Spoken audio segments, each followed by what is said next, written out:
important. And not just for themselves, they are there because God has placed them there at such a time.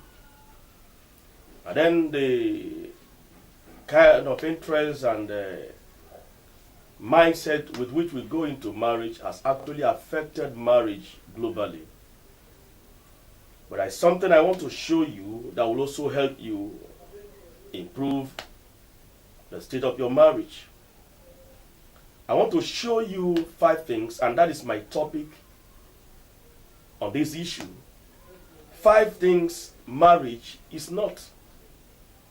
Maybe you enter into a marriage relationship with a mindset of what you want to achieve and all of those stuff. But I'm here to tell you that marriage is an important institution designed by God for human.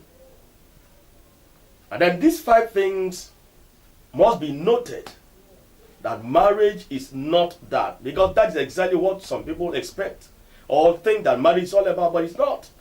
Number 1 thing that marriage is not is that marriage is not a perfection ground. Like some couple will always say, maybe your spouse is not the kind of person you actually wanted. Initially you saw that she was the one you wanted, but along the line things weren't the same. But I also want to tell you that even at that, you must understand that the person you have said yes to should remain your spouse, should be your wife, should be your husband. Marriage is not a perfection ground. It's not a place you will expect perfection. Why some marriages fail is because people expect perfection from their wives, from their husbands, and when they don't see it coming, they give up on that. But that is not what marriage should be about. In the Bible of 1 Peter chapter 3 verse 7, the Bible says, likewise, ye husbands, dwell with them, that them they are his women, according to knowledge, giving honor unto the wife. Why? As unto a weaker vessel. What it means is that the person you're getting married to is not a perfect person. So you must expect some levels of imperfection for the marriage to work. And then here the Bible called the women weaker vessels. If there is a weaker vessel, then there is a weak vessel. And then the weak vessel should be the man. So as the woman has imperfection, so you also have. So we must try as much as possible to understand that marriage is not a ground of perfection, where we believe that our wife is a perfect person, our husband is a perfect person. No, there is no fault, there is no mistakes. And when these mistakes comes, it's as if it will devastate us. That should not be what marriage should be. So marriage is not a perfection ground. So at all times, expect imperfection from your spouse, because it will definitely come. And then when it comes, you're already prepared for it, and then you are moving on with the marriage. And number 2, things that marriage is not, is that marriage is not a place of the winner takes it all. Marriage is not a place of the winner takes it all. There are people today who believe that as I'm in this marriage, I have what I want to achieve. I have my interest. It must be my way. It must be what I say. And then they begin to kind of demonstrate dominance. They want to say and see it happen. And the wife sometimes even want to take the place of the man. And the man also want to take it all. In marriage, it doesn't work like that. Everyone must make input. Marriage is all about love. And then love, we understand that it is not about you wanting to take it all. It's also about you allowing your spouse to have a say. In 1 Corinthians chapter 13 verse 5, the Bible says, it said, do not behave itself unseemly. Love does not behave itself unseemly or seeks her own thing. That is what I'm concerned about. Love does not seek her own thing. In other words, it is not selfish. It is not just about self-interest. So love at all times also think about the interests of the other person. So as a man, as a woman in your relationship, you must know that it is not about you taking it all. Sometimes you may lose, maybe in your opinion, in what you want to kind of front before your husband, a project you want to present before him. You may lose in your opinion, in your ideas, or your husband may also lose in his opinion or his ideas. Sometimes you allow the other person's opinion to go. Marriage is not a place where the winner takes it all. If it happens like that, the other one will be demoralized and depressed. And marriage doesn't work, and it will produce resentment and anger. And in such a time, that marriage is bound to collapse. And then number 3, things I'm talking about what marriage is not, is that marriage is not a place of fear and trauma. There are so many people today that are enduring their marriages instead of enjoying it. Marriage was designed by God to be a place of bliss, a place of enjoyment, a place where the woman, the man can feel at home each time they come together. But today, so many marriages have become a place of trauma.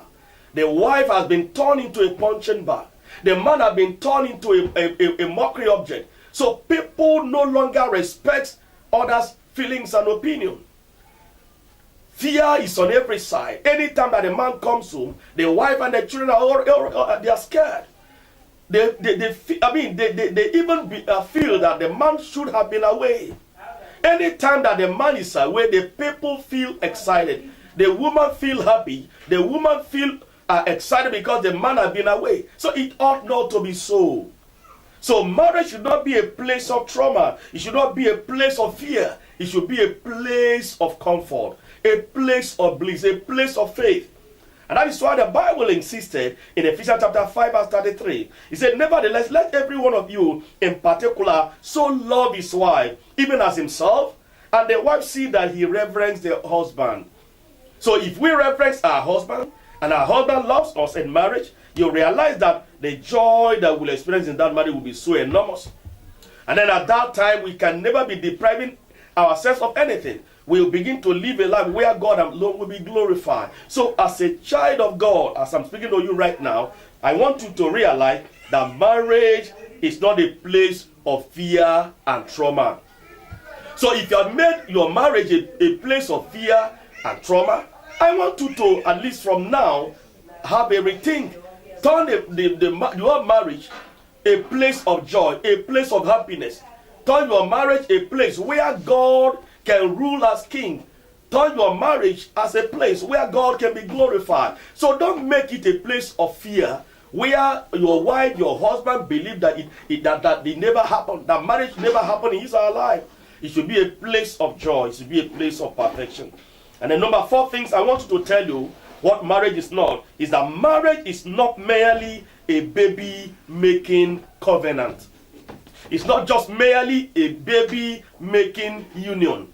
There are so many people today who believe that until baby comes into their marriage, they cannot remain in that marriage. That was not exactly what it should be.